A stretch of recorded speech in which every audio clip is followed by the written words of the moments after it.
Tere hommikust! Kevadine sooja ja külma heitlus kaldus eile soojama kasuks. Nii tõusid päevased maksimumtemperatuurid 11–15 kraadini. Üksnes tuulele avatud rannikul oli sooja 6–9 kraadi. Ka läinud ööl jäi õhutemperatuur plusspoolele. Miinimumnäidud olid 1–7 kraadini, kuid maapinna lähedases õhukihis oli mitmel pool 0–-2 kraadi. Täna tuleb veel soe ilm. Homseks läheb aga taas jahedamaks. Õhurõhk täna aeglaselt langeb ning seda tingib põhja poolt Norra põhjatippu jõudnud madarõhkkond, mille lohk liigub Skandinaavia kohalt meie poole. Samal ajal on Läänemere lõunaosas väike osatsüklon, mis päeva jooksul pikkamööda üle Leedu itta liigub.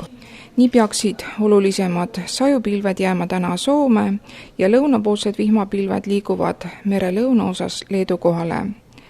Meil aga tuleb täna ilm muutliku pilvisusega.